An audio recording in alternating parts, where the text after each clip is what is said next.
All right, we got cut off on that other part. We ran out of memory on one of the phones, so we're gonna try part 2. So we were talking about Brian Eno and how you were playing him in '72, and that's just phenomenal. Yeah, that my favorite song I played by him was "Babies on Fire." Baby. Oh yeah, and "Papa Negro Blowtorch." Wow, you hear that one? That one I don't recall, and I kind of thought I had. Yeah, just wonder if somebody knows stuff. Yeah, it's on "Here Come the Warm Jets." Yeah. And back then he was known as Brian St. John the Baptist. Oh, sweet.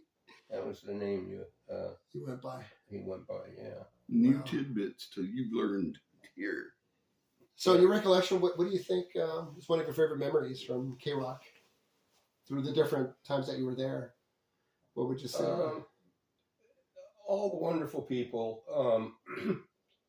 Sometimes, now the originator of K-Rock was Shadow Stevens.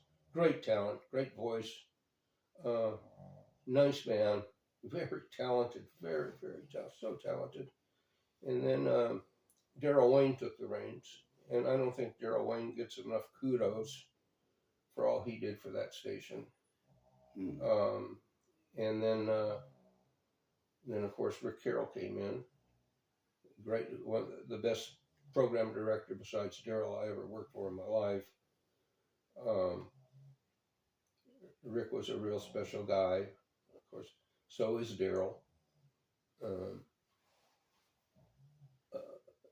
I guess as far as management goes,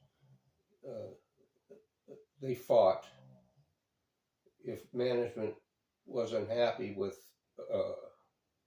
somebody and wanted to try and shit can them, it was those program directors that stood up for the job and go to bat for them. Yeah.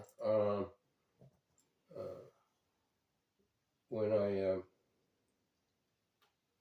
got in trouble a few times for some of the little bits I did on the radio, and one time the Secret Service or FBI, something like that, they came to the station after I got off for something I did. Something you said or something you played? Or well, I used to get up in the morning and on the way to work I'd stop at 7-Eleven and buy a LA Times. Look at the headlines? To get the news out, because back then you had to do 5 minutes of news per hour. Okay. And when the record was playing, I'd start looking through the newspaper if I had a newscast coming up. And there was an article in there, and this is during when Jimmy Carter was president. And it's in that Tom Petty book. I'll show you guys. And Jimmy Carter was president, and the White House doctor got busted for writing prescriptions for Quaaludes to the White House staff. So in all my stupidity back then, I decided I'd call the White House live on the air. And so I had them right live on the air. And, they answered, White House, and I said, this is Larry Woodside from KROQ in Los Angeles, and I want to talk to Dr. Peter Bourne. The operator goes, who is this? And I said, this is Larry Woodside from KROQ FM, and I want to talk to Peter Bourne. What do you want to talk to Peter Bourne about? I said, I want him to write me a prescription for Quaaludes. And the White House hung up on me. Oh, man. And I got off the air, got home. All of a sudden, Daryl Wayne calls me up in a panic. It was either the Secret Service or FBI. Right. The FBI or Secret Service are here. Oh, my God. And they want to talk to you. What did you want? Why'd you call the White House? They want to know what you wanted. And did you have to go back to the station and you did and answer a few questions? Yeah. Or? Wow. I said it was a bit. It was a joke. Right. You know, I thought it was funny. It is funny. I mean, I'm sure in hindsight it's funny. But oh man. I got in trouble a few times for some of the stuff I said or did. Yeah. But it's being a morning show shock jock. Yeah. Well, this was before. Was this before like the shock jock I don't know if it was And before it- Shock, but it was before Stern got popular. Yeah, here. and You know, and he was a shock jock. You know, I didn't copy his bits. I didn't have hookers on and stuff like he did.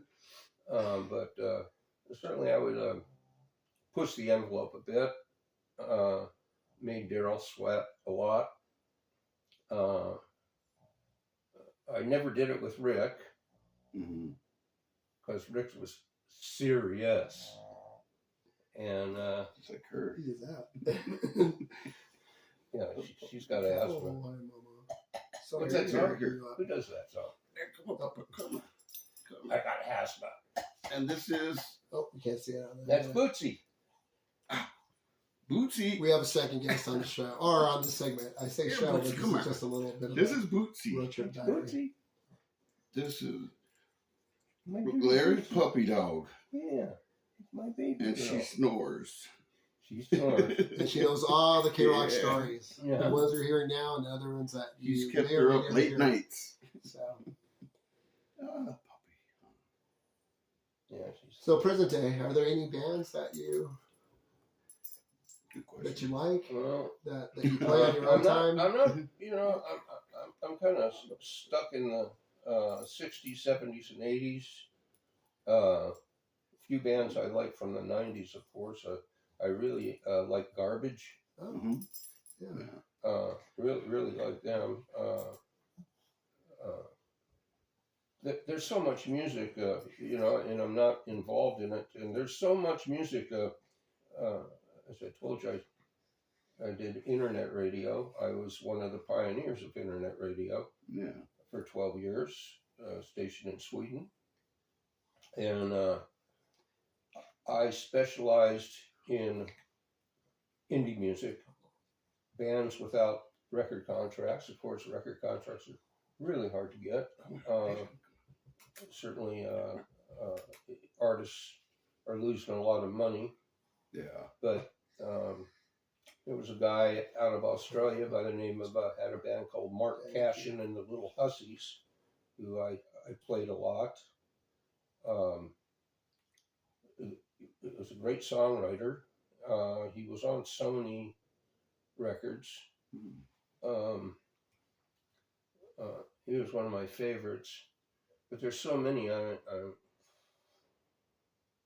used to go out to my mailbox, and I needed another mailbox for all the CDs That I must was have been getting. Sweet. And then I get to sit and Sit listen, through and listen. and it's a hit or a miss, Right. you know, what I like, and I play it on my show. What a great problem to have. Yeah. CDs coming to you, and not you going out to grab CDs. Yeah. So, fantastic. I'd love that problem. Yeah. Mark Cashin was a real favorite of mine. He's kind of dropped off the face of the earth. Matter of fact, I was on Facebook seeing if I could find him because we used to be good, you know, friends on Facebook, and he kind of disappeared.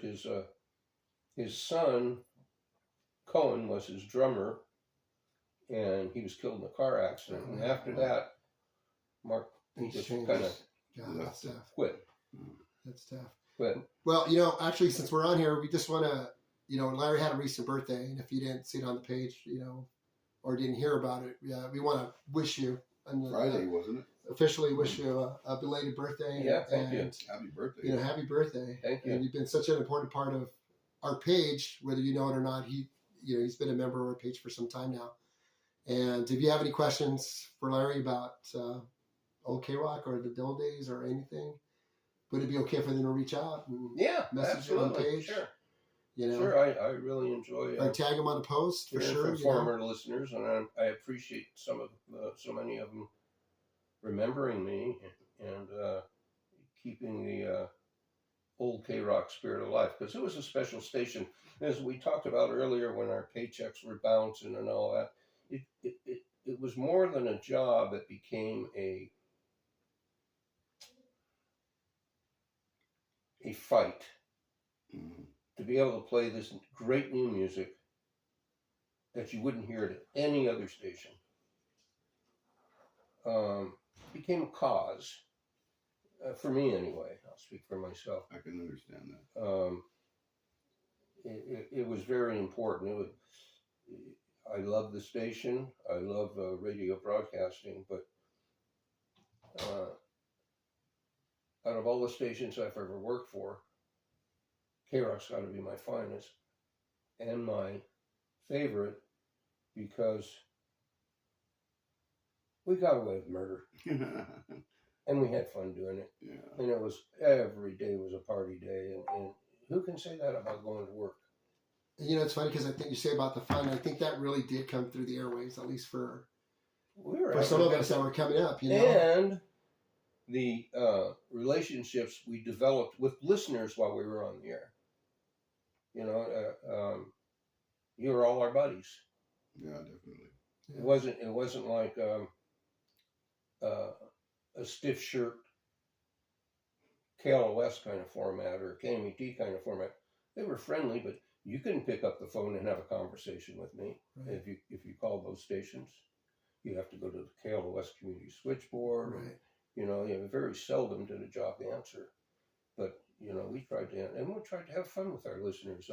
Now, I also brought up during the 70s, we used to invite the listeners to the station when we were on South Los Robles and have a party on the roof. And listeners would come in the station and climb up through the hole in the roof. I just noticed something. Sorry, guys. I think it's slipped.